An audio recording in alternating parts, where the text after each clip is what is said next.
Ladies and gentlemen, we will not be landing in New York. The captain's voice was steady, but 4 words detonated through the cabin like a quiet bomb. The seatbelt sign dinged. A baby cried. Somewhere behind business class, someone swore under their breath. Victoria Hale didn't flinch. She set her pen down on the leather folio and looked past her reflection to the rippling black of the winter sky. Snow streaked across the oval window like chalk against slate. Her mother, Eleanor, tilted toward her. "Breathe, darling." "I am," Victoria said. "I'm just calculating the damage." Another ding. The plane banked. The captain continued. "Due to the historic snowstorm closing LaGuardia and diverting traffic, we're making an unscheduled landing in Minneapolis." "Wonderful," Victoria murmured. She snapped the folio shut. On the page, she left behind a contract worth more than the airplane itself. Eleanor clasped her hands, an old habit from a different life. "You grew up in upstate winters. You know how to survive snow." "I don't need to survive snow," Victoria said. "I need to be in New York by 800 a.m. with a pen and a signature." The wheels hit the runway with a thud that shuddered through her bones. Applause scattered around the cabin, relieved and nervous. Victoria didn't clap. At the gate, the jet bridge creaked forward like an old hinge. The cabin lights brightened and turned every face into a shade of tired. Her 2 assistants stood from 2 rows back, already tapping on phones. "Hotels?" she asked. "On it," said Ava, the quicker one, already called 3. "Call 30, Victoria replied, "and find a car service willing to drive in a blizzard." They stepped into the terminal, and the storm hit her with sound before it hit with cold wind moaning against glass announcements, looping apology after apology, rolling suitcases, whispering across tile beyond the huge windows. The world had turned to static. Ava's face fell as she read a message. "Every hotel within 100 miles is sold out." "Impossible," Victoria said. "Apparently not," said Eleanor, brushing a stray snowflake from her navy coat. "There's a wedding, a college hockey tournament, and oh yes, a blizzard. We'll pay double," Victoria said. Ava lifted the phone to her ear.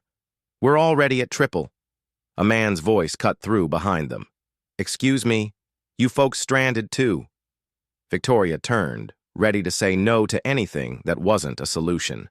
The man had that open winter town face, wind-chapped kind eyes, hair that didn't know what to do in dry air, a canvas jacket, boots that had actually touched snow. He carried a cardboard box labeled Cocoa Mix with a black marker. "We're fine," Victoria said. "My mistake." He smiled, not offended. He set the box down and handed a paper cup to a kid nearby. "Big night for the vending machines." Eleanor stepped forward before Victoria could stop her. "Are you local, Mr. Ethan?" he said. "Ethan Cole. Got a little place out by the woods running errands for a neighbor who thinks hot chocolate fixes everything." "Sometimes it does," Eleanor said. "It never fixed a contract," Victoria murmured. Ethan heard anyway, his eyes flicking to the folio in her arm. "Here for work always," Victoria said. He nodded, not impressed, not intimidated. "Just seeing airlines. Are canceling through tomorrow. Road advisories are ugly. We could use more people at the home A if anyone's desperate. Warm beds, wood stove, Wi-Fi when the wind behaves." "It's not a hotel," his mouth quirked, which is exactly what it sounds like. Victoria didn't smile. "We are not desperate. Eleanor's," Glance said. "Not yet." "How many rooms?" she asked. 2 bedrooms in the main house, 1 in the guest loft." Ethan said, "It's simple, clean. We've got extra blankets and a kid who believes every stranger is a future friend." A little boy skidded up to his side, then cheeks flushed, hat, crooked eyes bright. "Dad, Miss Carter says the line for shuttle buses is wrapped around the world." "Half the world," Ethan said. "This is Liam," he added to Eleanor and Victoria. "He's the boss." Liam held out a mittened hand. "Do you need a place to hide from the snow?" Victoria hesitated. The mitten hovered like a small promise. She shook. It anyway, mitten against leather glove. "We can pay," she said, as if that settled something. "We weren't asking for a fee," Ethan said gently. "We were offering a roof." "Everything costs something," she said. He studied her for a beat. "Sometimes the price is saying yes." Ava tugged Victoria's sleeve, waving the phone. "I found one room at a chain 30 minutes away. 2 beds. That's it." 30 minutes, Eleanor echoed, looking to the windows where the world looked like an erased drawing. "In this I've been in worse," Victoria said. "Not with me in the car." "You haven't," Eleanor replied, steel under the warmth. Ethan glanced at the storm, the people, the growing desperation that smelled like wet wool and stale pretzels. "You can gamble on the road," he said, "or you can borrow our living room in a pot of soup." Victoria hated how tired she suddenly felt, hated that the calculus in her head, risk, reward, liability, wasn't solving as cleanly as usual. Hated most of all that her mother was right again. Eleanor touched her wrist. "Darling, we do not win every fight by pushing harder. Sometimes we win by being human." Victoria exhaled. She looked at Ethan, then at Liam's tilted hat at the cocoa box at the window that had forgotten there was a city on the other side. "One night," she said, "we leave at dawn." "Dawn's a rumor on days like this," Ethan said, but he nodded. "Come on, then. Truck's in the covered lot. We'll grab the bags." Ava started to protest about insurance. Victoria shot her a look that meant later. They followed the father and son through the knot of stranded travelers. People huddled under fluorescent. Mercy. The world smelled like coffee and patience running out. In the garage, their breath fogged in the air. Ethan's pickup looked like it understood winter. He tossed 2 duffels into the back with the ease of a life without elevators and doormen. He reached for Victoria's suitcase, sleek, black, the kind that rolled itself if you spoke sternly. "I can manage," she said. "I don't doubt it," he replied, lifting it anyway. "But tonight, you don't have to." Eleanor climbed into the front seat like she'd been born to it. Liam buckled with audible seriousness and handed Victoria a knit blanket. "It smells like cinnamon because Dad spilled some last week," he announced. "True story," Ethan said, starting the engine. The heater thumped awake. Snow drummed on the hood like 1,000 tiny drums. They pulled out into the white. The world became a tunnel, headlights swirling flakes. The occasional lonely green sign pointing to places that sounded made up in a storm. Silence settled in the cab, safe and heavy. "Do you always scoop strangers out of airports?" Eleanor asked. "Only the interesting ones," Ethan said, "and the ones with mothers who look like they've seen a few winters and still know how to smile at them. Flattery is free." "I like him," Eleanor told Victoria. Victoria kept her eyes on the road ahead, which looked like the inside of a snow globe, caught in an argument. "Tonight is not a fairy tale," she said. "No," Ethan agreed softly. "Tonight is a roof and some soup." Liam piped up, voice a little muffled by the hat. "And board games and the good kind of marshmallows." "The good kind," Eleanor said, amused. "The kind that pretend to be clouds," Liam declared. Ethan glanced at Victoria in the rearview mirror. He didn't linger. "What brings you to this end of winter work?" she said. "Always work?" He nodded, accepting the period at the end of the sentence. "Some work is building, some work is not freezing." They turned off the highway onto a road that looked less like a road and more like a question. Trees leaned inward, arms heavy with snow. The truck crawled sure-footed. Victoria's phone buzzed helplessly in her purse, a little city, dying to be let out. She looked at her mother, who looked out of the window with that softness she wore like another coat. She looked at the man who drove like the weather was an old friend with a bad mood. She looked at the boy who believed marshmallows could be clouds. Something in her, Something small and brave and tired exhaled. "Thank you," she said into the hum of the heater. The words surprised her by how true they felt. "You're welcome," Ethan said. "We say yes to storms around here. It's how you get to spring." They rounded one last curve, and there it was, a house set back from the road roof thick with snow. A porch wrapped in light like a scarf. In all that furious white, the windows glowed a soft, honeyed gold, as if the night itself had decided to be kind. "Home," Liam announced triumph in his voice. Ethan parked the engine, ticking as it cooled. He turned one hand on the wheel. "It's not a hotel," he said again, almost an apology. Eleanor's smile reached the corners of her eyes. "Good," she answered. "Hotels don't know your name." Victoria opened the door. Cold rushed in, biting and clean. She stepped down into snow that squeaked under her heels. For a heartbeat, the storm swallowed the world whole. And then the front door opened, spilling more light, more heat, a silhouette waving them in. "Come on," Ethan called over the wind before the soup gives up. Victoria hesitated on the threshold between everything she controlled and something she didn't. The snow kept falling relentless and beautiful. She crossed the porch into the glow. The door opened to a rush of cinnamon and dry pine to floors that sighed with old wood, and a heat that felt earned, not piped. The entry was small, the kind of small that nudged people closer together. Boots side by side on a rubber mat hooks, crowded with scarves like friendly snakes. "It smells like a holiday that knows your name," Eleanor said, unraveling her scarf. Ethan laughed softly. "That would be Liam's baking and my questionable firewood." Victoria stepped in, and her body did something she didn't permit in public. It relaxed a fraction.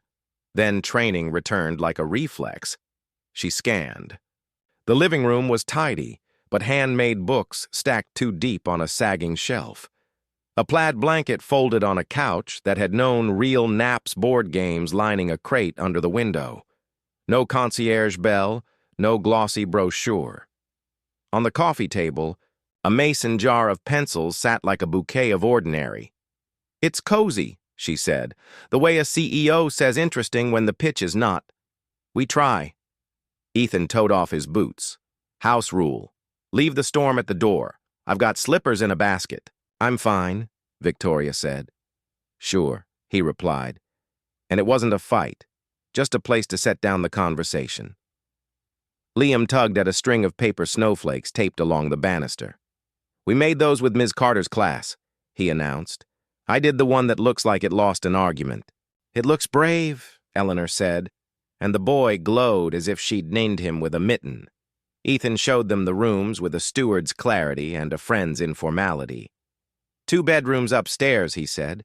"Shared bathroom between them. Sorry, no. Marble, anything. Towels are on the rack. If you can still fold them into swans after they've been through our dryer, I'll take a class." Victoria tried to picture the hand towel origami at the hotel she lived in and almost smiled. Almost. He pointed to a kettle on the stove. "Hot water's always on. If the Wi-Fi blinks, it's not offended. It's just Minnesota. We have a generator for the essentials if the power quits playing nice." "We appreciate the candor," Victoria said. "Most places pretend their flaws are features." Ethan shrugged. "Around here we call a shovel a shovel." He left them for a moment to fetch soup, and the house settled with a contented creak. Snow hissed against the windows like match heads. Eleanor spun once, slow taking it in. "There's a piece here that doesn't apologize," she said. "There's also 1 bathroom," Victoria replied. Her mother laughed, a sound like a candle steadying. "We have survived worse battles than a waiting line." Victoria opened her leather carry-on and set the folio on the dresser as if staking a flag. She pulled out a silk blouse to sleep in, stared at the quilt, then smoothed it with a hand that had smoothed nothing she hadn't paid for in years. Downstairs, bowls clinked. "Soup," Liam announced as if trumpeting a royal decree. It's chicken noodle, but with extra celery because Dad thinks green is a seasoning. Accurate, Ethan called. Come eat while it's hot. They gathered at a farmhouse table that had earned its scratches. Steam curled up from bowls in honest spirals. Victoria sat, not at the head. There was no head, just corners. She lifted the spoon. The broth tasted like someone meant it. Ethan watched, measuring nothing, waiting for nothing. Edible, he asked. It's good, Victoria admitted. He raised his spoon in salute. High praise from someone whose coat costs more than my truck. Eleanor arched a brow. That's an assumption. Probably. A true one, Ethan said, grinning. No shame either way. Ava, exhausted and grateful to not be driving 30 miles into a blizzard, slurped without apology. If you sell this soup, you could retire. Tempting, Ethan said. But the retirement plan around. Here is mostly firewood and neighbors. When the bowls were empty, Victoria stood to set hers in the sink. Habit and a lifetime of being served made her hesitate. Where should I? Ethan glanced over. Sink's perfect. If you want to rinse, the tap turns the wrong way because of a plumbing quirk I keep meaning to fix. He dried his hands.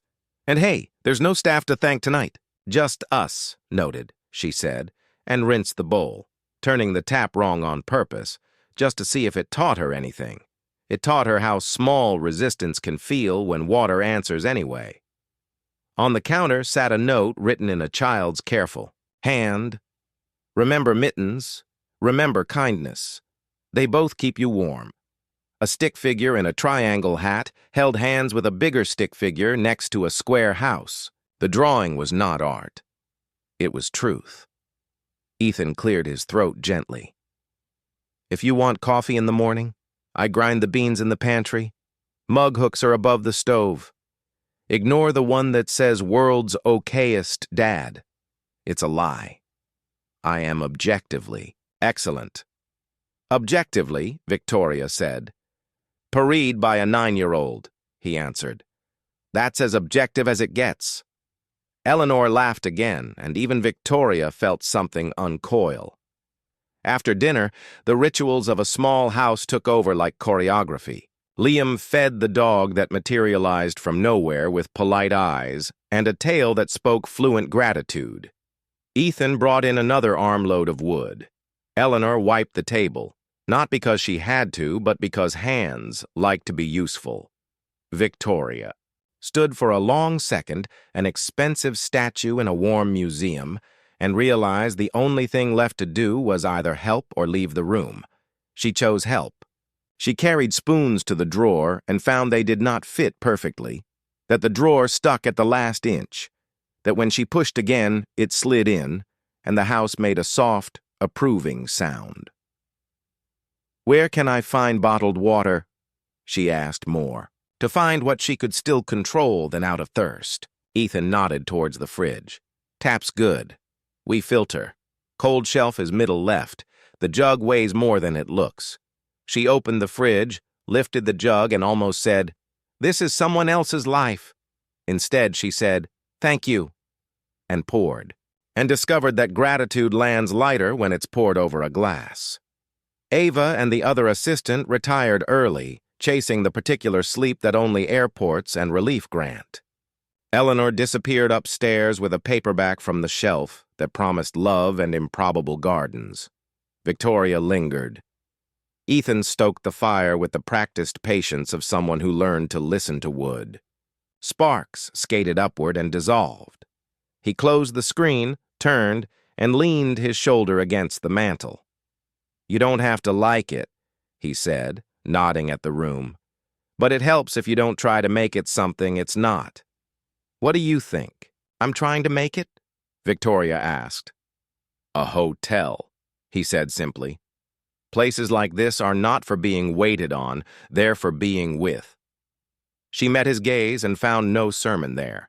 Being with what each other he said yourself. The kind of quiet that tells the truth and doesn't invoice you after. She held that for a moment. In my world, quiet is an interruption you schedule. In mine, it's the thing that teaches you how to speak, he replied. The log shifted. The fire found a new tongue. Snow pressed its face to the windows. Victoria folded her arms. I appreciate the hospitality, Mr. Cole, but I don't adapt. I manage. Then manage this. He gestured to the room. Let it be what it is. You can go to war with it or you can let it warm you. Either way, the snow keeps falling. She surprised herself by saying it out loud. I don't like not being prepared. Neither do I, he said. Last time I wasn't. It cost me more than I knew I owned. His voice didn't break. It didn't need to. It just placed a stone on the table between them and left it there. I'm sorry, she said carefully, like a person handling a photograph that still smelled like smoke. Me too, he answered and nudged the stone an inch back toward himself. Good night, Ms. Hale. There's an extra quilt in the hall closet if the heater in Minnesota get into a fight. He turned off the lamp. The room kept its glow. Victoria climbed the stairs, hands sliding along a banister someone had sanded with love, disguised as patience. In the bedroom, she unbuttoned the blouse with the economy of someone used to red-eye landings and morning meetings. She stood at the window. The porch light haloed the falling snow. Beyond it, dark trees held up the sky like quiet men. A soft knock. She opened the door to find Liam solemn as a messenger. I brought you a cookie, he said, holding up a napkin bundle the way altar boys hold candles, so you don't feel like you're the only person awake. I'm not, she said. But thank you. It's the last one, he confessed. I saved it because Dad says the last things matter most. He says they're the parts you remember. What if the first thing is? The last thing you remember? She asked before she could stop herself. Then I hope it was warm, Liam said, as if warmth were a math problem he'd already solved. Good night, Miss Hale. He started down the hall, then turned back. Tomorrow, if the snow lets you, can I show you how to make the fire pop on purpose? It sounds like the stars are clapping. She looked at the cookie, then at the boy, and felt the day fall off her shoulders like a useless cape. Yes, she heard herself say. Show me, Liam grinned. Okay, don't be lonely, he added, as if it were advice and a command and a blessing. When he vanished, Victoria broke the cookie in half to prove to herself it was real. It was. It tasted like cinnamon and a risk taken. She put the napkin on the dresser, turned off the lamp, and lay down. The house breathed. The storm sang its rough lullaby. Downstairs, a log cracked like a knuckle, and Victoria smiled in the dark at the sound. It did, for a small, stubborn second, feel like the stars were clapping. The storm did not ease overnight. If anything, it had decided to prove a point. Victoria woke to a pale glow seeping through the curtains, the light of a world buried in white. The window was blurred with frost, and beyond it, snow moved sideways, whipped by a wind that seemed intent on erasing the horizon. Downstairs, the sound of quiet laughter drifted up two voices, one deep and one high.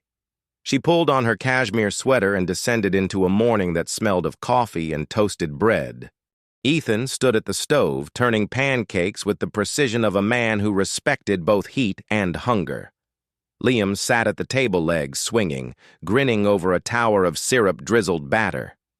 You're up, Ethan said without looking over. I didn't have much choice, she replied. It's hard to sleep when the house sounds like it's inside a snow globe being shaken by a giant. He glanced at her, then a quick smile.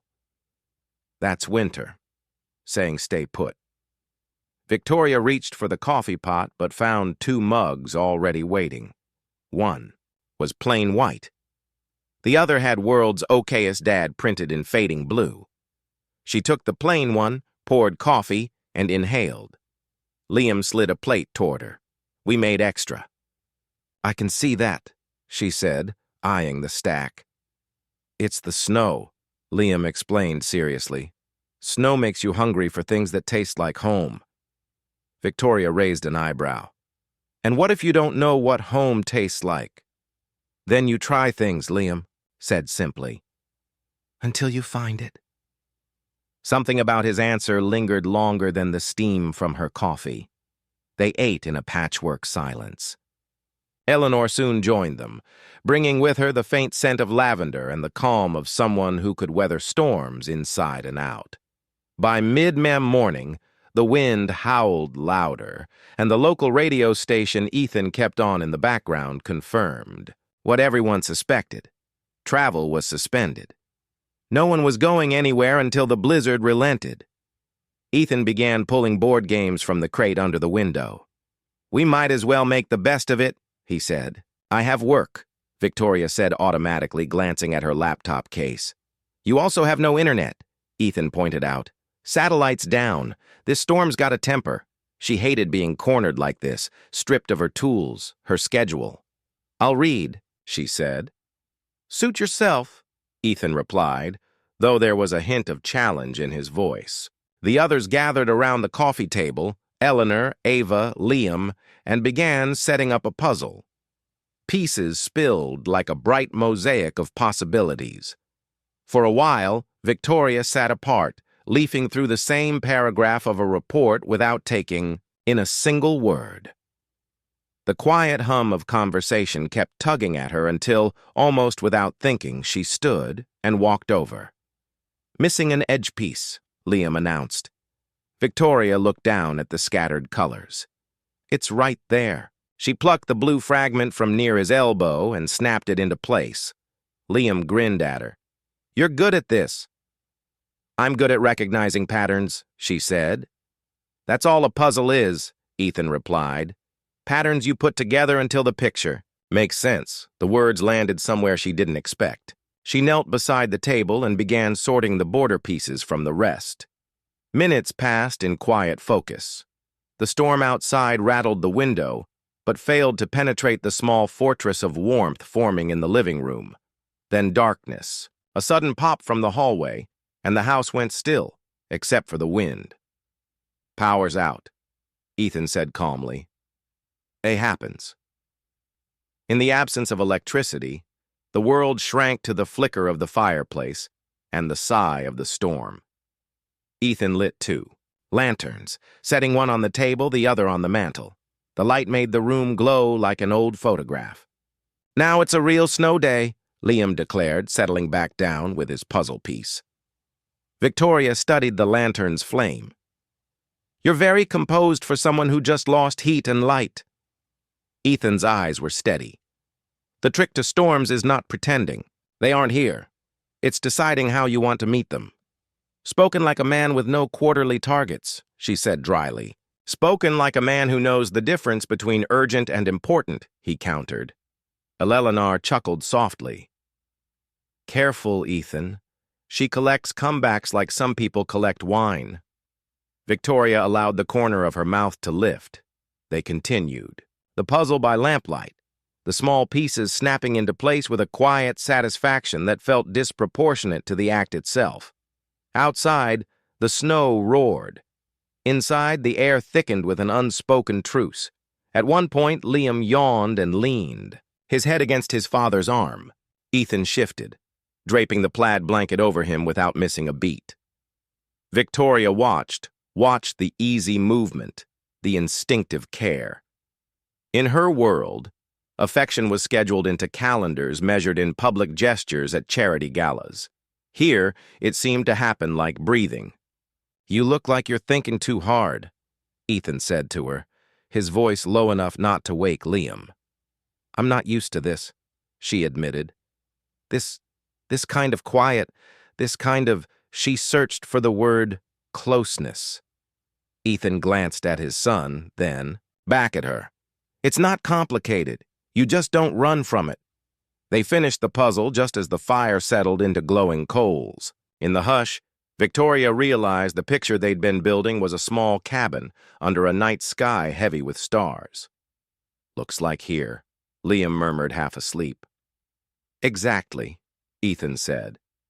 When Victoria went upstairs later, the lantern light followed, her in memory.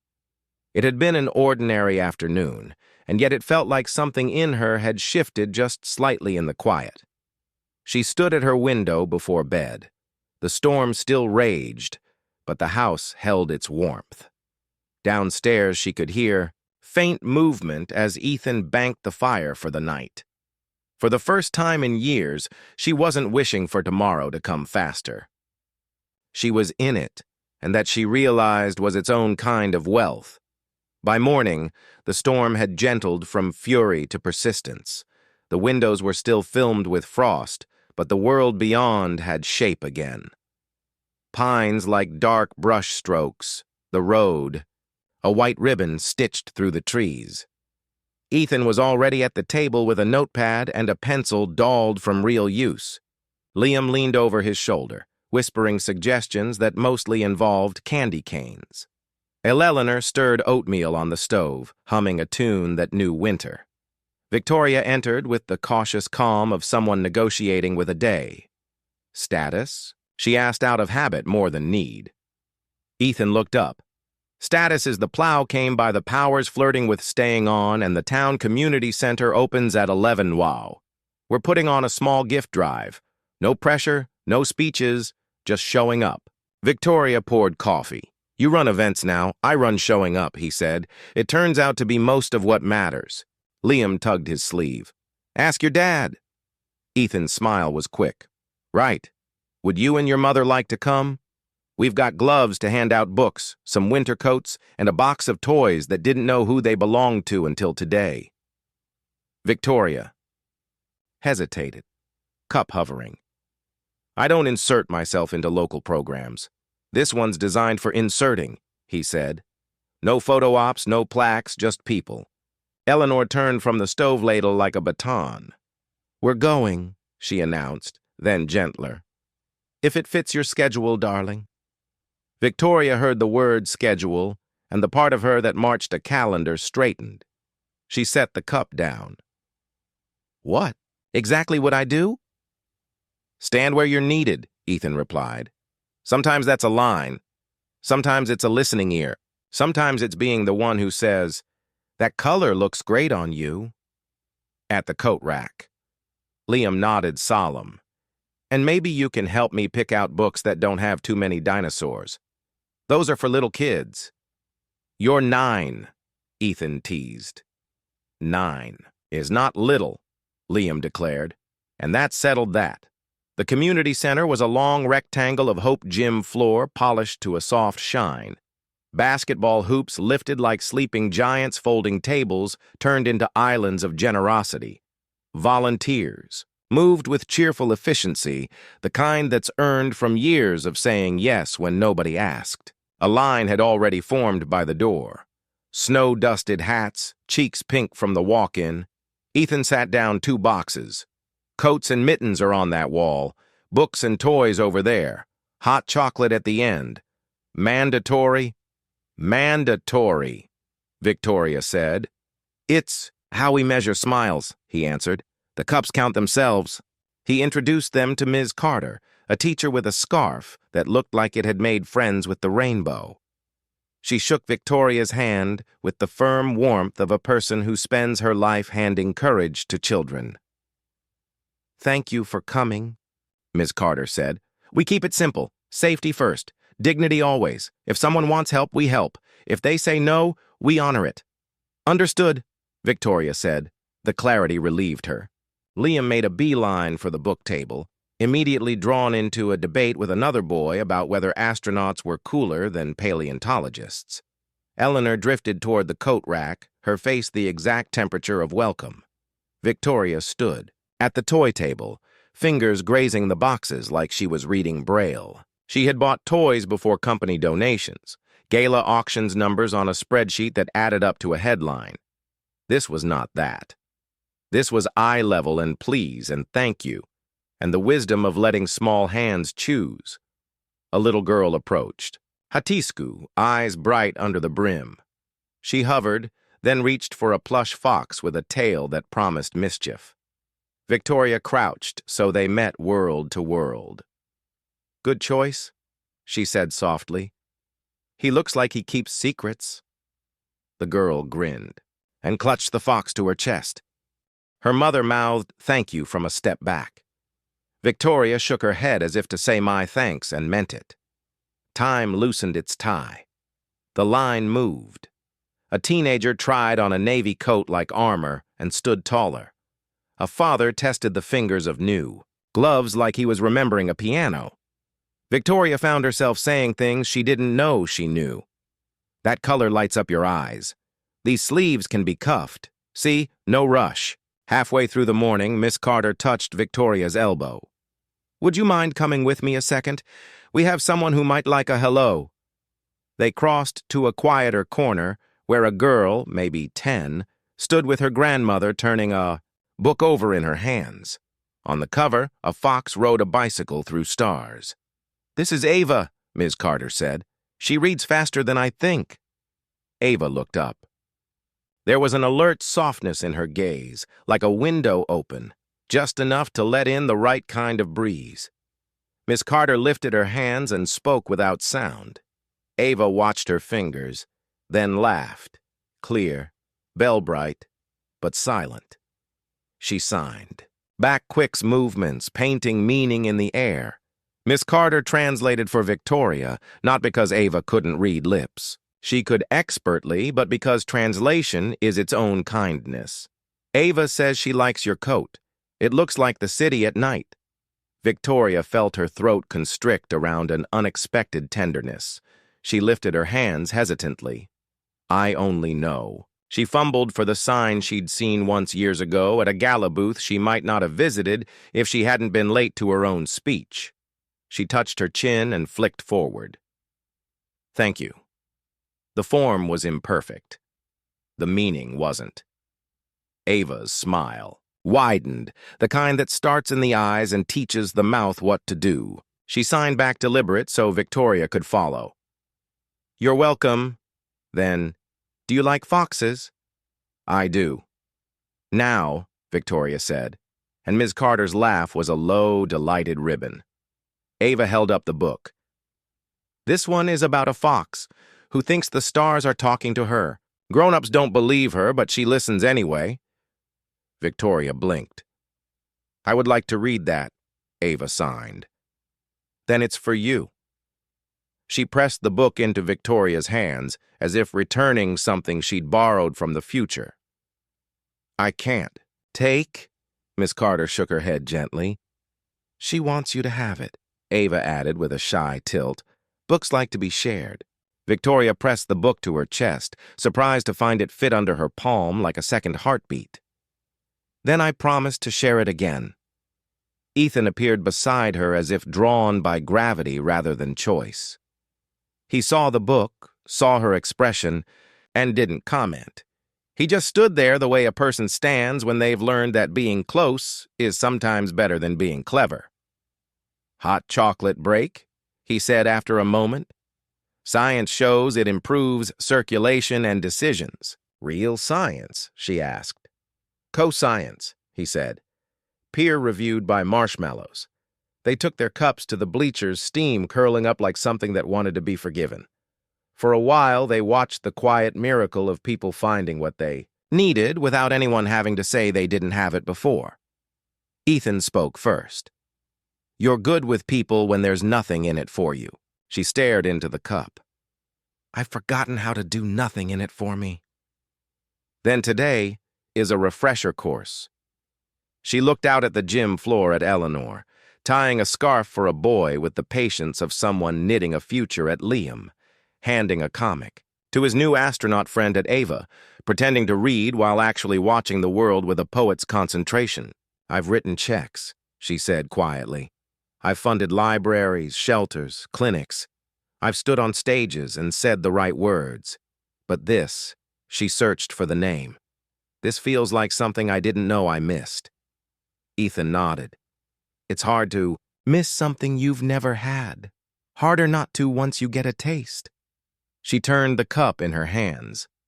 Why does handing someone a coat feel like it's handing me back something? Because giving is one of the few economies that scales both ways, he said. The more you give, the more you find. You weren't empty after all. She exhaled a sound that might have been a laugh if it hadn't been so sincere. That's dangerously quotable. Violet, under common sense, dressed up for company. He tipped his head toward the door. Want to join me outside for a minute? We've got a drop-off coming. I could use another pair of hands. They stepped into the parking lot where the air had that pure, clean ache that only follows storms. Snow muffled the world into softness. A pickup pulled in bed stacked with boxes.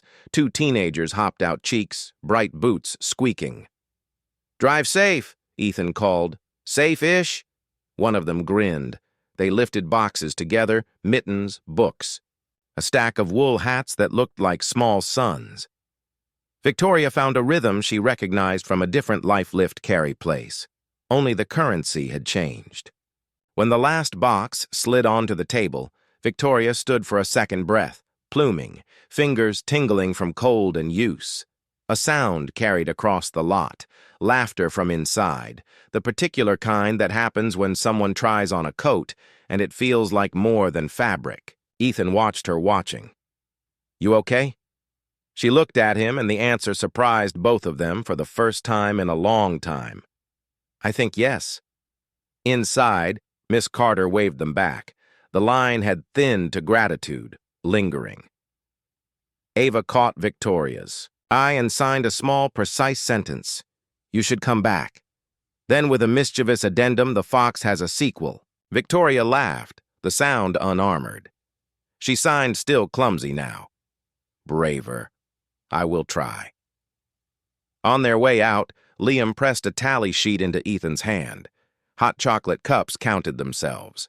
He reported 108 smiles. Solid science, Ethan said. They stepped into the afternoon, the sky a pale, forgiving blue. The town looked like it had taken a deep breath. In the truck, Victoria held the Fox book like a compass. When she spoke, her voice surprised her by how steady it was. I can't remember the last time I did something. With no angle, no press, no ROI. Eleanor looked over from the passenger seat softer than the light. Then perhaps today is not about remembering, it's about beginning. Victoria watched the road unspool ahead, the pines nodding like witnesses. She didn't say, I don't know how. She didn't need to. The house came into view, windows warm against the blue. Victoria glanced at the book at her mother's profile at Liam's hat, with the pom-pom that refused to behave at Ethan's hands relaxed on the wheel, steady as if they'd been holding days like this all along. A thought rose quiet and ringing. I haven't done something purely for someone else in years, and for the first time, she did not outrun it. She let it sit beside her, honest as snow. The next day dawned crisp and blinding, the kind of winter morning that pretends to be harmless until you step into it. Sunlight scattered across the snow in hard, dazzling shards, and the world seemed newly washed. Ethan was already loading the truck with the leftover coats and toys from the community drive. Just a quick run back to the center, he said. They'll store what's left for next week. Victoria hesitated in the doorway. Shouldn't someone else handle it? You mean someone else who knows the roads, the truck, and where to park in a plowed lot? His grin was quiet but sharp. That would be me and anyone willing to ride shotgun. Eleanor was wrapped in a quilt on the couch, book in hand. I'll stay with Liam. You go stretch your legs, darling. Victoria glanced at her. I don't need stretching. You need air that isn't filtered through ambition, Eleanor said without looking up. So Victoria went. The drive into town was a study in contrasts, sun-blazing, air-cutting pine boughs, heavy with last night's frost. Ethan drove like he had an unspoken pact with the road. Steady, respectful, no sudden moves. You always trust the weather this much? She asked. No, he said. I trust my truck, and I trust that the weather doesn't care whether I do or not. They dropped off the boxes, traded greetings with Ms. Carter, and lingered long enough for someone to hand them steaming paper cups of coffee before heading back. It was on the return walk to the truck across a parking lot that looked clear, but wasn't that it happened. One moment, Victoria was stepping off the curb. The next, her heel found an invisible sheet of ice. There was no graceful recovery, just a sharp gasp and the backward pitch of someone unprepared for gravity. Ethan moved faster than she thought a man that solid could. His arm was around her waist before she hit the ground, hauling her upright with a clean, practiced motion. "You okay?" His voice was steady, but his hand stayed firm at her side. Her pulse was too quick for the cold to own it. Yes, I'm fine." "You're shaking," he said. "It's the adrenaline," she countered, "and possibly humiliation." He stepped closer, inspecting her like a carpenter checking a beam for cracks. "No harm done, but you need warmer legs. They're fine." "They're ice magnets," he said flatly. "Come on." He steered her toward the far side of the lot, where a neighbor's sleigh stood waiting. Two chestnut horses shifting their weight, breath steaming in the bright air. Victoria blinked. "You planned this. Life's easier when you plan for charm," he said. "Also, the road up to the house gets slick. Sleigh handles it better." Before she could object, he'd spoken to the driver, then turned back and without warning scooped her off her feet. Ethan, slippery ground. Remember, his breath misted between them. "And before you say you can walk, yes, I know you can also fall." She looked away, partly because the proximity made her too aware of how easily he carried her, and partly because the air between them had shifted. His coat smelled faintly of pine and smoke. "You do realize this is entirely unnecessary," she murmured. "Some things are worth doing, even if they're unnecessary," he said. He set her down gently in the sleigh, tucking the wool blanket around her legs. Then he climbed in beside her, the bench narrow enough that their shoulders brushed. The horses started forward with the quiet power of something built for winter. The runners hissed against packed snow, the bells on the harness jingling in a rhythm older than engines. Victoria stared ahead, telling herself the warmth in her. Chest was the blanket. Ethan glanced sideways, still humiliated. "Moderately," she admitted, "but I'll allow that this is pleasant." "That's high praise from you," he teased. She smirked faintly. "Don't get used to it." They fell into a silence that wasn't empty. The trees flanked the road like tall, dark sentinels. Sunlight spilled through in long, slanted beams catching in. The frost. At one point, a gust of wind sent a cloud of snow drifting down from the branches. It landed on her scarf, glittering like diamonds before melting into nothing. She brushed it away, but a few flakes lingered on her gloves. "You ever just let it sit?" Ethan asked. "What the snow? Let it melt on its own instead of brushing it off right away." She gave him a sideways look. "And what's the philosophical payoff?" "Sometimes you don't need to push things off you the second they land," he said. "Sometimes you let them change temperature and you find out they weren't as heavy as you thought." She didn't answer, but her hands stayed still on her lap after that. Halfway home, the sleigh hit a rough patch. Instinctively, Ethan reached across her. His arm braced along the back of the bench, drawing her closer to steady her. For a moment, the world narrowed to the creak of the leather, the warmth of his arm and the steady sound of the horse's hooves. When the sleigh leveled again, neither of them moved away right away. At the crest of the hill, the house came into view, the windows glowing against the snow. "You really do live inside a postcard," she said softly. He smiled. "The trick is remembering, to look at it like one." They pulled up to the porch and Ethan hopped down first, offering his hand. She took it without hesitation this time. Inside, Liam ran up, eyes wide. "Did you really take the sleigh without me?" Ethan grinned. "Your turn next time, boss." Eleanor emerged from the kitchen, eyeing them both. "Well, you look like you've just stepped out of a Christmas card." Her gaze lingered on the closeness. Between them, a heartbeat too long. Her knowing smile quiet but unmistakable. Victoria brushed snow from her coat, ignoring the way her cheeks warmed. It was practical transport. Ethan's voice was mild. Some practical things are also good for the soul. Liam tugged his father toward the fire, launching into a rapid account of a new board game strategy. Eleanor drifted after them, leaving Victoria in the entryway for a moment.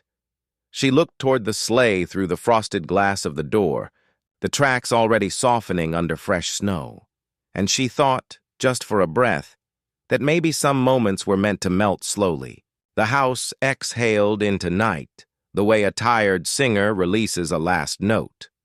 Upstairs, doors clicked. Pages turned. Silence settled into the rafters. Outside, the storm had wandered off, leaving the cold to keep watch. The clock on the mantel clicked, like a polite metronome. Victoria lay in the narrow band of moonlight across her quilt and knew she would not sleep. The day wouldn't lie down inside her. It moved fox books and sleigh bells, and the way his arm had braced behind her when the runners slipped. She tried the tricks she taught herself on red eyes and in hotel suites, counting breath-listing tomorrow's tasks, negotiating with the dark. The dark didn't bargain. She gave up, slid her feet into borrowed wool socks, and stepped into the hallway. The floorboards murmured their opinion. She ignored them and followed the faint scent of cinnamon and ash to the kitchen. A single lamp over the sink made a circle of warm light. Ethan stood in its sleeves, pushed up rinsing mugs with a kind of unhurried care that made the ordinary look appointed. On the table, a small wooden chair lay upside down, one spindle, out of true. Tools waited with the patience of tools. He glanced up, not startled, not surprised. Insomnia, he said, like a diagnosis and an invitation. Professionally maintained, she replied. Is your insomnia seasonal or all weather? Grief gave. It to me, he said softly. Life keeps it tuned. She looked at the chair. You moonlight as a carpenter. I moonlight as a man who likes to fix what can be fixed. He nodded toward the kettle. Trine. Ta, she said. The truth prefers company and the option to regret that later. He smiled at the cup as he set it down. Regret is on the shelf next, to the cinnamon. She held the mug with both hands, letting the heat remind her she had hands. Why the chair? Liam wobbled it into a confession, Ethan said, setting the spindle in place and reaching for wood glue. It's older than it looks. Most good things are. Most good things hide their age, she countered. Or their scars, he said. The glue beaded. He pressed the spindle, then wrapped a cloth strip around the joint. He moved like someone who had learned that hurrying doesn't woo strength. You were an architect, she said. It wasn't a question. It was how he held objects, rooms, silences. Chicago, he confirmed. Tall buildings, glass and steel, and men who used words like iconic as if they'd just invented them. And you walked away, she said, hearing the echo of every shareholder who'd ever asked her why she took a risk. My wife died on a road that doesn't forgive distraction, he said, each word plain. A small stone sat on the table. I tried to keep the city in my body after that, its noise, its certainty. It didn't fit anymore. So I brought Liam where the noise was honest. She let the name sit between them. Tell me about her. He didn't flinch. Hannah wore yellow like it was a personality. She could get ferns to confess their secrets, people too if she felt like saving them. She didn't save me by dying, but she taught me how to keep going without pretending I wasn't broken. Victoria swallowed. How do you carry that without it carrying? You into the ground? The only way I know, he said. I keep a small life, full of large kindness. I feed it wood and soup and the names of my neighbors. I make things with my hands so my head can sleep some nights.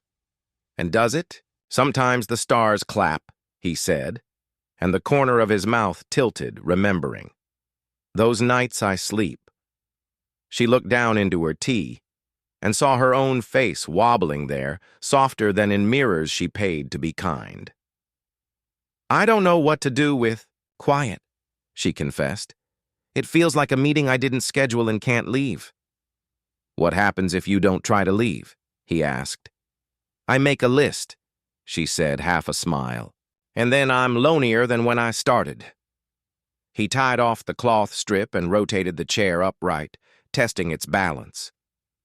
You run a company that builds places to live, he said. Do you live in any of them? I exist in all of them, she answered. Existing is billable. Living's paid in different currency.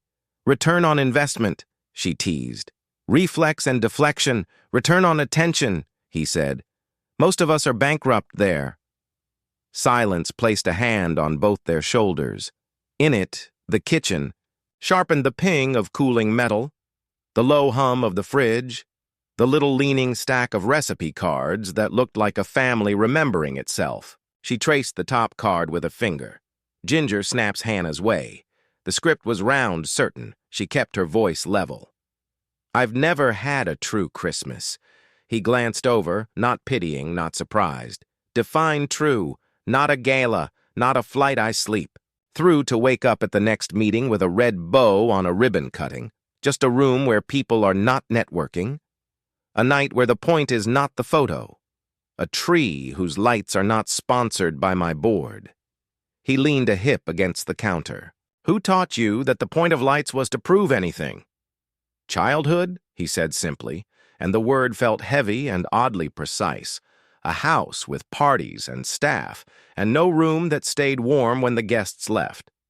I learned early that quiet is what happens when you didn't impress anyone enough to keep them.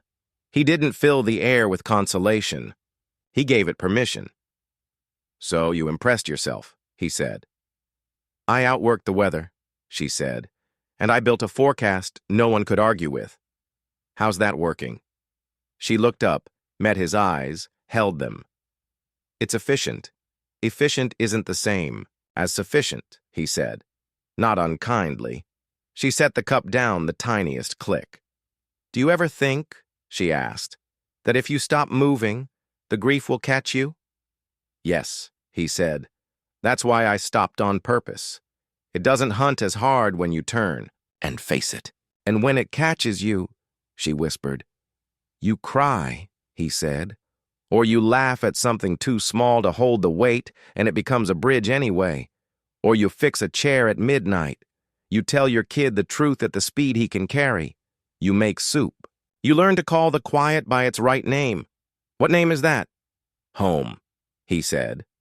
The word landed in her chest and did something architectural. He slid the repaired chair to her. Try it. She sat. The legs didn't wobble. It was not perfect. It was steadier, which felt braver. Not bad, she said. Not bad is the exact middle of good, he answered. They stood there, the lamp painting soft, edges on winter. Two people holding the ends of stories they'd been dragging and finding for an hour that they could set them down. Thank you, she said. It wasn't just for tea. It wasn't just for listening. It was for a sentence she hadn't. Known she needed efficient isn't sufficient. He rinsed his cup. Tomorrow, if the roads forgive us, the airport might open. I know, she said. She did. The calendar in her bones was already shifting plates. I don't know if I like that. He nodded. Liking and ready aren't twins.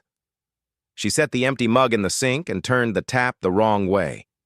Learned behavior now, not accident. Water ran anyway. You're very good at sentences that stay. Means I used to be bad at them, he said. Practice. At the doorway, she paused. The house listened with them. You said grief gave you insomnia, she said. What gives you sleep? Being needed in small ways, he said. And remembering I can be, even if the ways are smaller than the loss. She nodded once. Thank you for the fox, the sleigh, the chair, the sentences, and the tea. You're going to regret, he teased. I've decided to regret less, she said. Starting with that, he gave a little salute with the dish towel. Good night, Victoria. Good night, Ethan. She climbed the stairs slower than she had come down. In her room, she slid under the quilt.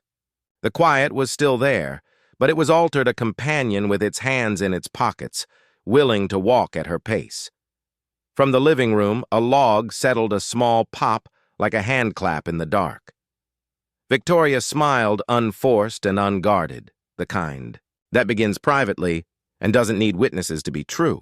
And for the first time in a very long time, she fell asleep before she finished planning tomorrow. By the next morning, the air outside had that sharp, crystalline stillness that only comes when a storm has spent itself. The pines stood dark and clean against a pale sky. The snow, no longer hurled in anger, lay in patient drifts, gleaming like porcelain. Victoria woke to the smell of coffee and the faint scrape of a shovel somewhere beyond the window. For a brief, disoriented moment, she thought the quiet meant it was still snowing. But when she pushed back the curtain, she saw Ethan clearing the path. Each movement deliberate measured a man who knew you don't rush the work that keeps people safe. In the kitchen, Eleanor sat at the table with a small plate of toast, reading a local newspaper. She looked up as Victoria entered. "They've reopened the highway," she said. "Airport's expected to be running by tomorrow morning." Victoria reached for the coffee pot but didn't answer right away. So this is the part where the story ends. Or changes chapters, Eleanor said gently. Ethan came in, stamping snow from his boots. "Roads are passable. We could get you to the city if you wanted to leave early." She took her mug to the counter. "If I wanted," he caught her tone and studied her for a moment. "It's not a trap, Victoria. People leave here all the time." "Some of them come back," Eleanor murmured. They sat down together, the table crowded with the easy clutter of breakfast butter softening in a dish, a jar of jam half open, the paper folded at an angle. Liam stumbled in hair, a riot, eyes still foggy from sleep. He dropped into the chair, beside Victoria as though they'd been doing this for years. "Do you have to go?" he asked, voice small. "Tomorrow," she said. He looked down at his plate. "That's not a long time." "Sometimes it's enough," she offered. "Sometimes it's not," Liam said, and then he bit into his toast like he'd said something he couldn't take back. Ethan put a hand on his son's shoulder, but his eyes were on her. "He's 9. He says what he sees." "I didn't take offense," she said. She almost added, "He's not wrong," but stopped herself. After breakfast, she stepped outside alone, following the shoveled path to the edge of the drive. The sun was so bright on the snow it hurt to look too long. Her breath made small ghosts in the cold air. She could see the highway in the far distance, a thin ribbon of motion cars glinting as they headed toward somewhere else. The thought of joining them landed in her stomach like a stone. She heard the crunch of boots behind her. Eleanor appeared, scarf wrapped high. "You're thinking about the next flight." "I'm supposed to be," Victoria said. "And yet you're standing here staring in the opposite direction." Victoria gave a short laugh. "Do you ever just not want to go back to the version of yourself that waits there all the time?" Eleanor said. "And every time I didn't listen to that feeling I wished I had." Victoria turned toward her. "I have meetings, negotiations, timelines. People expect me to show up." "Showing up," Eleanor said softly, "and being present are not the same thing." They stood together in the sharp morning light until the cold began to bite at their cheeks.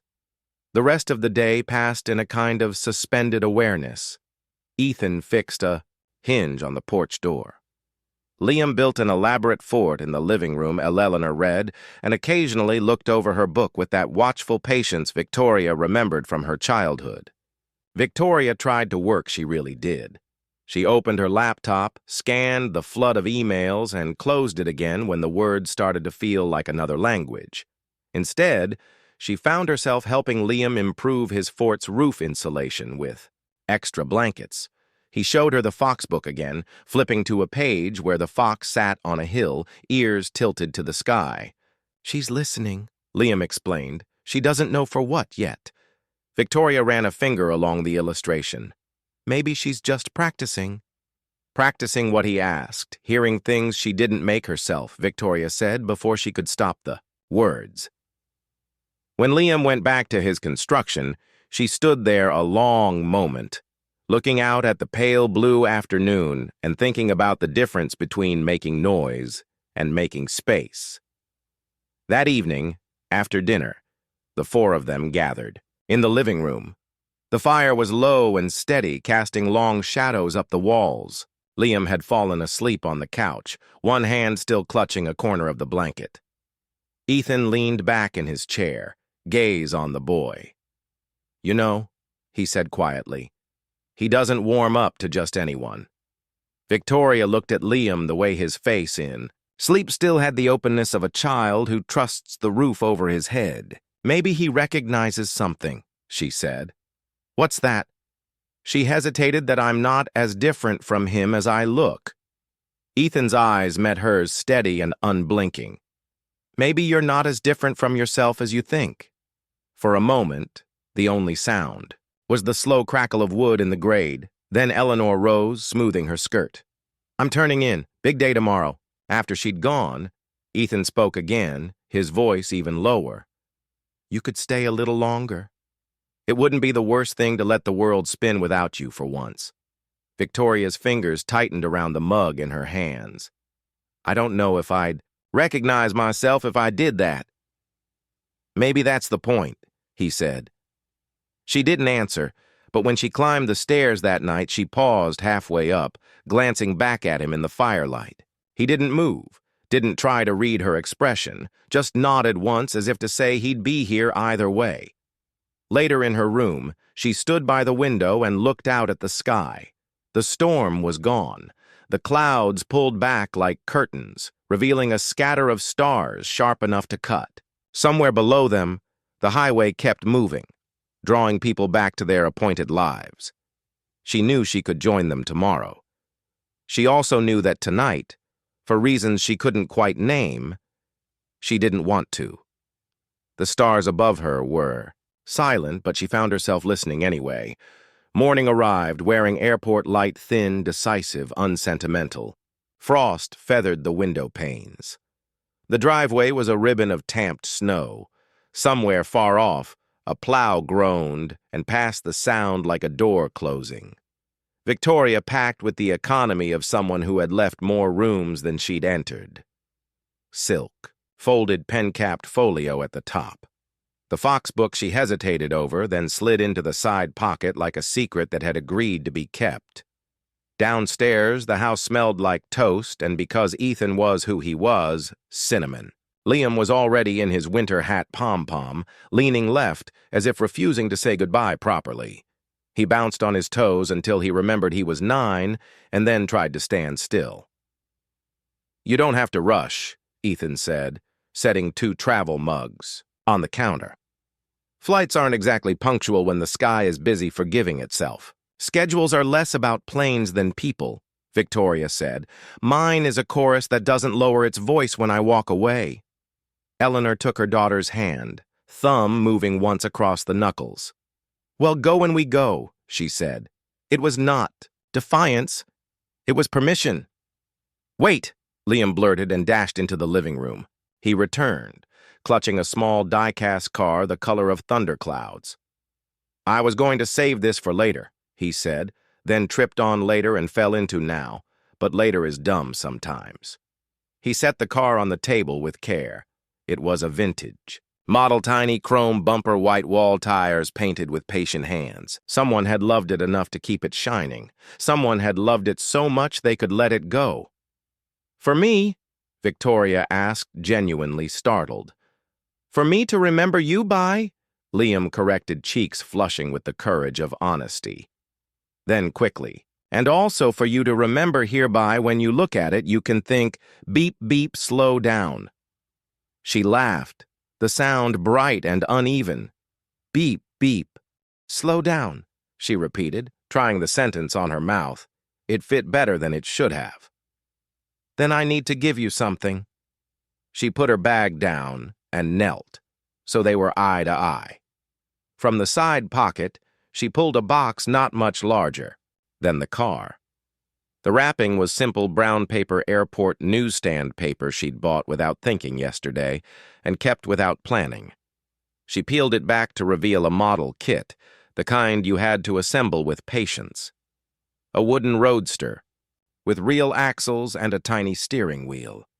For me, Liam echoed wonder, widening his face. For you to build Victoria, said, and to remember that putting things together slowly makes them stronger. He looked at the box like it was a map to a place that already loved him. Dad, he asked without looking away, we can do it tonight. Tonight, Ethan promised, voice low. Liam threw his arms around Victoria's neck, quick and fierce.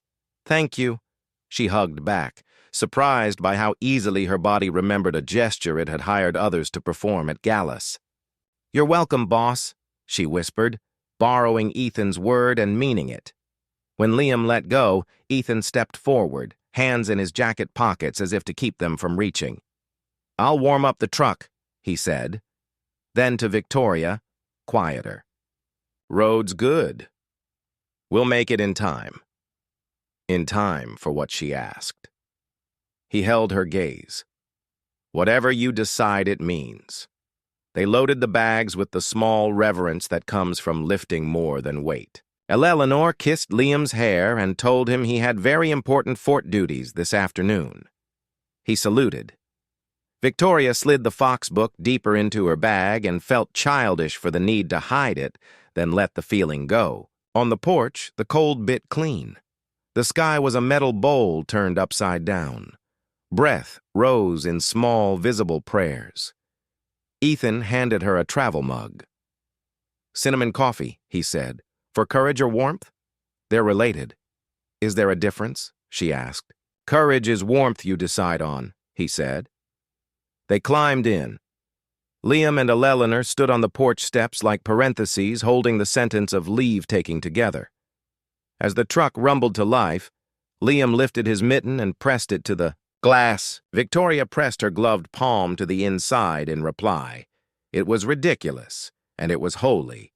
They bumped down the drive. The house shrank by increments, porch eaves, chimney, the fringe of trees.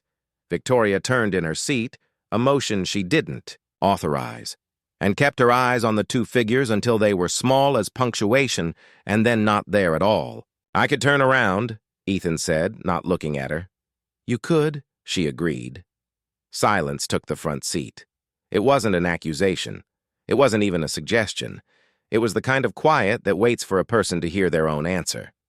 They hit, the county road tires humming a note that belonged to leaving.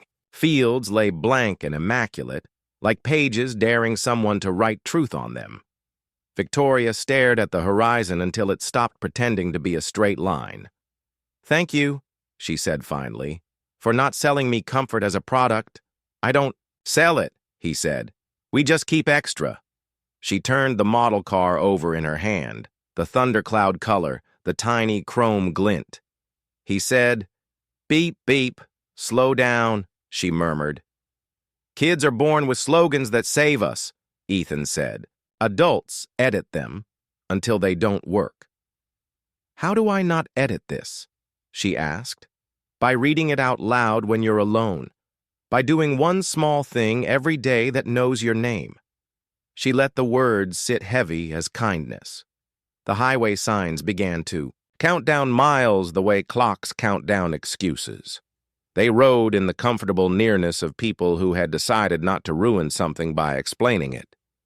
At a red light on the edge of town, Ethan finally spoke what had been cupping the space between them. There's a thing I don't know how to say without ruining it. Try anyway, she said. You're good at sentences that stay. He swallowed eyes forward. I'm not asking for promises you can't keep. I'm not even asking for the kind you can. I'm just saying some doors don't close when you drive away. Some places are a direction, not an address. She stared at the windshield, at their twin breaths, fogging and clearing the same pane of glass. You mean here? I mean home, he said. Whichever one you decide that is. They didn't speak again until the airport signs appeared blue and certain. The terminal rose like a ship at dock, planes lined up with their noses pointed at tomorrow. Traffic thickened with people dragging their lives behind them on wheels. He pulled to the curb in departures. The world reorganized itself into lines and announcements. Victoria's throat tightened around a realization it didn't have words for yet. Ethan got out, circled to her door, and opened it. He didn't offer his hand. He let the air between them ask for itself. She stepped down the pavement, unyielding after days of snow. For a second, the ground felt like a different language. Passengers surged around them, rushed goodbyes, impatient horns. A family laughing too loud because it was either that or cry. In the middle of it, a small stillness formed that had nothing to do with weather. "Thank you for the roof," she said, and the soup in the sentences. "Thank you for the yes," he replied. She lifted the car slightly. "And this? That's between you and 9-year-old science," he said, and the smile almost reached his eyes, but not quite. Eleanor squeezed his arm, a quiet benediction, and moved toward the doors to give them a moment that could pretend it was private. Victoria reached into her bag and pulled out the Fox book. She offered it to him. "For Liam," she said.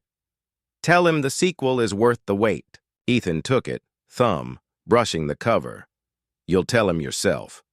Her breath snagged. "Ethan, I'm not asking," he said again, gentle as a room with the lamp on. "I'm just leaving the porch light." She looked at him, then really looked the man, who had learned the shape of loss and hadn't let it turn him mean.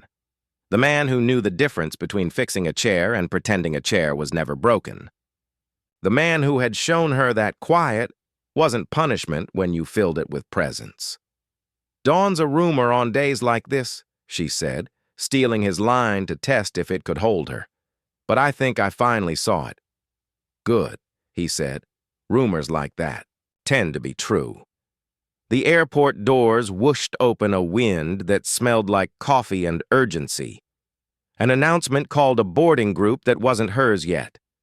Time stacked itself impatient. She stepped closer because there were things that needed closeness to be true.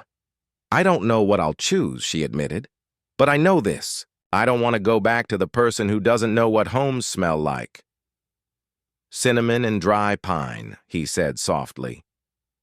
"And wet boots by the door and 2 mugs on the counter," she added, "one that lies about being the world's okayest dad."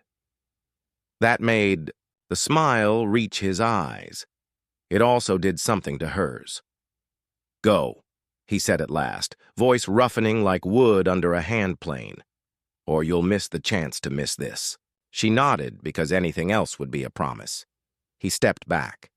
She turned toward the doors, then looked over her shoulder at the truck, at the man holding a fox, at the space where a boy would stand in her memory mitten pressed to glass. Inside, escalators lifted strangers up like commas in a run-on sentence. She walked each step against a tide she'd helped build. At the security line, she couldn't keep herself from turning one last time. Out beyond the sliding doors at the edge of the drop-off lane, a small figure had materialized. Pom-pom, hat, askew, coat, half-zipped breath making small stars. Liam had insisted on the ride after all, or had raced from the truck with an understanding bigger than 9. He lifted both arms and waved as if shooing a ship toward its brave water. Victoria raised her hand high, the model car cold and perfect, against her palm. Ethan's hand came up behind his son's shoulder, steadying him without holding him back. She watched until they blurred, until they were color and shape, and the idea of a wave. Only then did she turn to the metal detector and the rules and the gate heart beating a new map against her ribs. Behind her, on a Minnesota curb, a child kept waving long after the car should have made him stop. New York greeted her with its usual impersonality, a rush of taxis, a chorus of horns, skyscrapers casting long shadows over streets already impatient for spring. Victoria stepped out of the black sedan, her heels clicking against the polished lobby floor of the Hale Tower. The doorman nodded with mechanical precision, and for a moment she wondered if anyone here had actually missed her. Inside, the air was warm but carried none of the cinnamon and pine warmth she had left behind. This was curated heat, expensive, sterile, and without a soul. "Welcome back, Ms. Hale," her assistant Leah said, handing over a folder without breaking stride. "Your office has been prepped. The board meeting starts in 20. "Of course it does," Victoria replied, her voice, even though inside she felt like she'd been handed an agenda she hadn't agreed to. In her office, the skyline glittered like it was trying to sell her something. She lowered herself into the leather chair, running her fingers over the cold surface of her desk. It was immaculate, untouched, a stage, waiting for an actress to step into her role. But she didn't feel like performing. She pulled her phone from her bag and hesitated thumb hovering over the screen. No message from Ethan. Not that she had expected one, not that she hadn't hoped. The meeting was a blur of profit margins, expansion strategies, and voices that spoke without listening. At one point, someone congratulated her on securing the real estate deal in Singapore.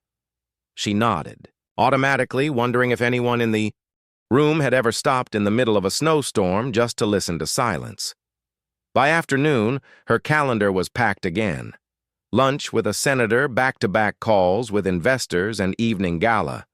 It was the life she'd built, the life that ran on, its own momentum. But now, every engagement felt like a poor imitation of something she'd only just learned existed. Back at her penthouse that night, the city lights spilled across the floor like molten gold. She kicked off her heels, letting them fall where they may, and sank into the couch. For the first time in years, the quiet of her home felt suffocating instead of luxurious. She reached into her bag and pulled out the small model car Liam had given her.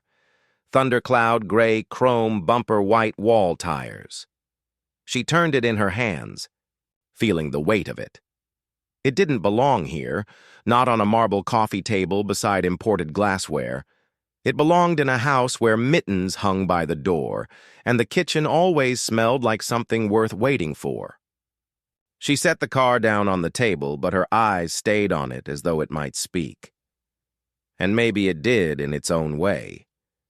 Beep, beep. Slow down. She thought about the way Liam had pressed his mitten to the truck window, waving until she was gone. She thought about Ethan's words at the airport. Some places are a direction, not an address. And she thought about how the warmth in his voice had nothing to do with the coffee he handed her. Her phone buzzed, pulling her out of the memory. It was an email from a luxury property developer pitching an alpine resort in Switzerland. For a moment, she imagined snow there, not like Minnesota's quiet, honest snow, but the kind that was groomed for tourists and sold in brochures. The thought left her hollow. She closed the laptop, deciding for once not to answer. Instead, she walked to the window and looked down at the city. Streets gleamed under the glow of street lamps, but there was no snow to soften the edges, no breath clouds in the air, just the restless hum of a place that never paused. Her gaze drifted back to the coffee table, to the model car. She thought about calling Ethan, about hearing his voice cut through this noise. But what would she say? That she missed a place she hadn't even meant to find, that she missed the way his sentences stayed with her long after they were spoken. The phone buzzed again. This time a message, not an email. She reached for it, expecting Leah or one of the board members, but it wasn't. It was a picture from an unknown number. She opened it and her breath caught. It was a hand-drawn picture, clearly Liam's work done in bright-colored pencils.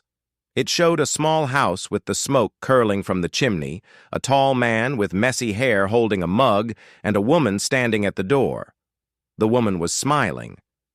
Beneath it, in a child's uneven handwriting, were the words, "Home is where you're expected." Victoria stared at it for a long time. The edges of the page in the picture were smudged like someone had held it too long before deciding to send it. She knew without needing to ask that Ethan had been the one to press send. For the first time since she landed, she smiled.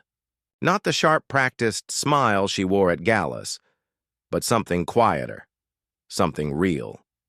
Her phone vibrated again, this time with a simple text. "Thought you might like to know the porch light's still on." She read it twice, feeling the words settle in her chest like an anchor. She didn't reply. Not yet. Instead, she set the phone beside the model car and sat back, letting the city buzz outside her windows, while inside the quiet grew warmer. Somewhere in Minnesota, she imagined snow falling again. And for the first time in years, the thought of winter didn't feel cold at all. The email draft sat on Victoria's screen like a dare. Subject: Community Housing Pilot, Upper Midwest Body, seeking local partners with demonstrated trust capital. Priority on Dignity First Design, adaptive reuse and workforce training. Immediate site visit recommended. The cursor blinked at the end of the sentence as if asking who she was trying to convince, her board or herself. She closed the laptop, and stood. The model car on her table caught a slice of winter light. Beep, beep, slow down. Or maybe beep, beep, turn around. She booked a flight under the oldest executive trick in the book call, doing the right thing, a feasibility study. Minnesota met her with air that knew her name. Less snow now, more blue in the sky. The fields a patchwork of pale and the pines, a steady green. The rental car felt indecisive beneath her city hands, but the road remembered her anyway. When the home came into view, roof-lined porch light, even in daylight, something in her unclenched. She pulled in and cut the engine. Silence wrapped the car in gentle fingers. The front door opened before she knocked. Liam burst onto the porch, a comet in a pom-pom hat. "You came back," he announced as if entering it into the permanent record. "I did," she said, breath turning to silver. "Officially for work. Unofficially. For she stopped because honesty is easier when it doesn't try too hard. For here, both is allowed," Liam said gravely and launched himself down the steps, colliding with her coat with the uncomplicated certainty of children who forgive time. "Dad, it's her." Ethan appeared in this doorway, one hand braced against the frame, the other holding a dish towel he seemed to have forgotten he was holding. There was a heartbeat where expression and restraint argued. Restraint yielded. "Hugh, found the road," he said. "I followed a sign." "No one put up," she answered. He came down the steps, the corners of his eyes crinkling with a smile that felt like a lamp switched on. "Welcome back, Victoria." "Is this a bad time?" she asked. "There are no bad times that start with you on the porch," he said. Then with a nod, toward the car. "Staying a while, or did you remember a meeting at the curb?"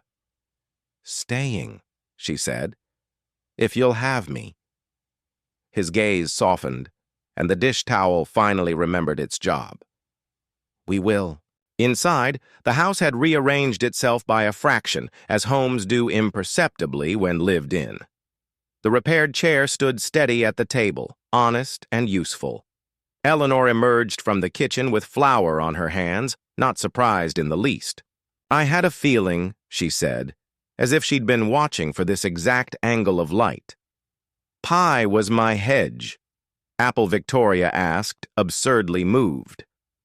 "Of course," Eleanor said. "Some choices are declarations. They ate slices, still too warm to be polite." Liam talked at a speed that suggested time owed him interest. He produced the wooden roadster kit, half-assembled wheels, true body sanded satin smooth. "We're saving the steering wheel for when we're brave," he said. Ethan arched a brow. Liam nodded, entirely serious. "Building things is a way sport." Victoria looked at the small car and felt something align in her chest. "I came back to ask if you'll build something with me," she said to both of them, but mostly to Ethan. He didn't pretend not to understand. He set his fork down and folded his hands. Architect habits remembering themselves. Define something. "A chain," he said. watching his face. Not the kind that pins a brand to a map. The kind that links towns, purpose-built homestays, small, dignified, efficient. Adaptive reuse of empty parish halls, old train depots, schoolhouses. No one can afford to tear down. We train local crews, pay prevailing wage. Keep ownership partly community-held. Fire codes to the letter accessibility from the design sketch, not as an afterthought. Nightly rates that work for nurses on doubles and families between leases. And she exhaled surprise to hear the hope in it. A lobby that smells like cinnamon, and dry pine instead of eucalyptus, and indifference. Ethan's eyes didn't glaze with buzzwords or shine with opportunism. They sharpened. You're talking about shelter with dignity and work that dignifies. You're also talking zoning boards, septic systems, snow load liability, and 1,000 ways to do harm by hurrying. I don't want to hurry, she said. Not with this. I want to do it right here first. Use this house as the prototype for everything. You can't see unless you live it. He sat back, listening with his whole posture. Who owns it legally? She said a public benefit LLC with a community trust stake, 10% minimum scaling with revenue. Practically the people who keep the porch light on. Liam raised a hand like a board member seeking the floor. Will there be marshmallows? Ethan's mouth quirked. Non-negotiable line item. Victoria smiled, but her voice stayed steady. I need a partner who knows a roof is not a product, a partner who will tell me when my spreadsheets are lying, someone who can look at an old-school gym and see bedrooms that keep families intact in January. And you think that's me? He said softly. I know it is, she said, because you already built it here. One house, one chair at midnight, one boy who thinks the last cookie matters most. Silence held its breath. Outside, a crow called like punctuation. Ethan Rose walked to the window and looked out at the trees. When he turned back, his decision had caught up to his heart. I left the city because I didn't know how to build. Without losing myself, he said. This sounds like building people. Not just buildings? It is, she said. And we do it slow. Beep, beep. That earned a laugh that put color in his face. He extended his hand. Terms in English and in truth. I won't rubber stamp anything I wouldn't put Liam to sleep under. We phase it. We get a code inspector to bless our breakfast. We bring Ms. Carter in early because she sees families before they have to say they're in trouble. And when the board asks you about ROI, you tell them it stands for return on integrity. She took his hand. Deal. He didn't let go quite yet. One more term, he said, which is when we design the rooms. We leave a drawer for a book a kid didn't know they needed. Done? She said, the word sticking like a seed. Liam slapped both their hands with a solemnity that made the moment bigger. Does this mean we're building a lot of houses? He asked. It means we're building a lot of homes, Ethan corrected gently. Is there a difference? Liam frowned. Ask your nose, Ethan said. Liam inhaled exaggerated homes smell like cinnamon and wet boots by the door, Victoria added, and board games that lose pieces and still work. Liam finished satisfied. They took the proposal into the living room where ideas do less posturing. Ethan pulled a county map from a drawer creases soft from years of being folded and unfolded. They marked 3 towns within an hour's drive, a shuttered mill town with a brick shell begging for a second life, a lake village with an empty train depot, a crossroads where the school had consolidated and the gym sat dark. Well, start with one, Ethan said, and start with people not permits. A community meeting, Victoria nodded. No pitch deck, a pot of soup. We listen first. Eleanor, who had been quietly knitting courage from yarn in the corner, looked up. I'll bring pie. Nothing softens a budget like a crust done right. Liam leaned on the map with both elbows. Can we name them? Later, Ethan said, but not sharply. Names matter, Victoria murmured. They teach buildings who they are. They planned until planning turned to imagining, and imagining turned back into practical lists. Calls to town clerks, questions for code about egress and sprinkler retrofits, a line item for backup generators, a promise to pay local plow drivers before the first flake, a space in the lobby for community bookshelf, their only argument being whether to sort by author or by the order books wandered back on their own. When the light thinned toward evening, Ethan stood and stretched. "Walk?" he asked. They stepped onto the porch, the air honest and clear. Snow squeak-caked under their boots. The pines had that dusk hush as if the day were tucking itself in. "Didn't think you'd come back," he admitted. "Not a reproach? A gratitude? I didn't think I'd know how she said. Turns out it's like driving in snow. You don't yank the wheel, you breathe and keep your eyes where you're going." "And where's that?" he asked. She looked at the house at the path she'd learned by heart in 2 days and kept in her chest for weeks toward what feels like a life, not a resume. They walked to the edge of the trees and stopped. The sky was the pale blue that happens right before stars decide if they're brave. He glanced at her, and whatever had been weaving itself between them since a blizzard and a broken chair threaded one strand tighter. "You know this changes everything," he said gently. "I'm counting on it," she answered. He smiled, then warm, unguarded, the kind that lands and stays. And for once, she didn't try to manage the moment. She let it be what it was, the winter they didn't plan, turning into the winter they chose.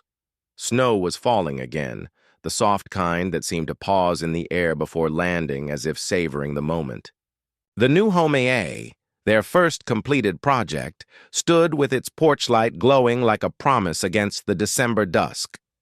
Inside, the air smelled of cinnamon pine and something richer, the scent of people who belonged exactly where they were. Victoria stepped back to take in the lobby. The brick from the old train depot had been cleaned, but left imperfect, every chip a story. The rafters overhead were strung with simple white lights, and in the corner stood a Christmas tree dressed with handmade ornaments from town children, each tagged with their names in uneven handwriting. Ethan emerged from the kitchen with a tray of mugs. "Hot chocolate extra marshmallows," he announced, setting them down on the coffee table near the fire. "Architect-approved sugar ratio." "You're relentless," Victoria teased, taking one. "Some designs," he said with a grin, "are worth repeating." From the front door came the sound of Liam's boots stomping snow. He burst in, cheeks flushed, carrying a stack of wrapped gifts in mismatched paper. "For the kids staying tonight," he said proudly. "Ms. Carter's family helped me wrap them." Victoria knelt to his height. "You've officially made Christmas happen, Liam Cole." He grinned. "You and Dad made the house. I just filled it." Eleanor followed him in, balancing a pie in each hand. "And I," she declared, "brought the peace treaty for the great cookie debate. Sugar and gingerbread. No one goes to bed mad." Victoria laughed, the kind of laugh that felt like it reached her ribs. "You think of everything." "No," Eleanor said, glancing at Ethan and Victoria in turn. "You two did. I just bake it in." They moved into the common room where townsfolk and travelers had gathered, families who'd had nowhere to go, volunteers who'd helped sand floors and paint walls, and neighbors curious about the new place. The hum of conversation was warm and low, the way snow muffles the world outside. Victoria caught Ethan watching it all, his eyes taking in the details like blueprints in motion. "What?" she asked. "Nothing," he said softly. "Just, this is what we talked about, and here it is." Breathing. She stepped closer, lowering her voice. "We built the walls, Ethan, but they made it a home." He looked at her for a long moment, then nodded. Homes happen when people stop locking the door between them. The evening rolled on with easy rhythm. Someone played guitar near the fire. Kids. darted between legs with paper crowns on their heads, and the smell of Eleanor's pies pulled everyone toward the long table. As plates filled and mugs steamed, Ethan tapped his glass lightly. "I'm not one for speeches," he began, "but tonight feels like the right time to break that rule." He glanced at Victoria, and she nodded for him to go on. When this building was just bricks and dust, it didn't look like much. But every hand here, he swept his gaze across the room. Sanded, painted, lifted, carried, and cared. You didn't just build a shelter. You built a reason for people to come in from the cold. That's the kind of work that lasts longer than wood and nails. The room fell into a thoughtful hush. Victoria felt the weight of his words settle in her chest, not heavy, but grounding like the foundation beneath them. She stepped forward, heart steady. "Ethan's right, and I'll add this. Sometimes the best plans are the ones we never wrote down. This," she gestured around, "started with a snowstorm, a broken chair, and a porch light I didn't expect to stand under. And it became everything I didn't know I needed." Her voice caught, but she smiled through it. "If you take one thing from tonight, let it be this. Don't wait for the perfect blueprint before you start building. Start with the people. The rest will follow." There was a moment where no one moved. Then someone began to clap, and soon the whole room joined in. Liam tugged at Victoria's sleeve. "Does this mean it's time for presents?" She laughed. "Yes, Mr. Cole." "I think it does." Wrapping paper soon covered the floor, kids shrieking in delight over puzzles, mittens, and toy trucks. Adults swapped stories over pie. The fire popped, sending little sparks upward like tiny prayers. Later, when the last gift was unwrapped and the pie plates were stacked, Victoria slipped outside. Snow crunched under her boots, the night clear and sharp. Ethan followed, pulling his coat tighter. "You always leave the party early," he said. "Not leaving," she replied. "Just taking a picture in my head." She looked at the lit window shadows of people moving inside. "I want to remember this exactly as it is." He stood beside her, their shoulders brushing. "I think you will," he said, "because you didn't just build this place, you're part of it now." She glanced at him. "You know, when I first showed up at your porch, I thought I was waiting for the storm to pass. And now?" he asked. "Now I think I was waiting for it to change me." He smiled, quiet and sure. It did. They stood in the stillness, breath mingling in. The cold air, the hum of voices spilling faintly from the open door. Inside, Liam's laugh rang out bright and unguarded. Ethan looked at her then, and something unspoken passed between them. Not a promise carved in stone, but the kind you keep because you want to. "Come on," he said gently. "They're probably starting." "Another round of carols, and you're going to want to hear Liam's version of Jingle Bells." She laughed, letting him lead her back toward the glow. As they stepped inside, the warmth closed around them like an embrace. And Victoria thought, sometimes the best homes aren't the ones you find on a map. They're the ones you stumble into and never want to leave. And outside, the snow kept falling soft, steady, and exactly on time. And that is how an unexpected snowstorm turned into a home that would change lives forever. It's a reminder that sometimes the best chapters in our story aren't the ones we plan, but the ones we never saw coming. Now, I'd love to hear from you. Where in the world are you listening from tonight? Tell me in the comments, because every place has a story, and I'd love to know yours. If this story touched your heart, make sure you subscribe so you don't miss the next one, and share it with someone who might need a little light in their own winter. Thank you for being here, for listening, and for letting these stories live in your heart.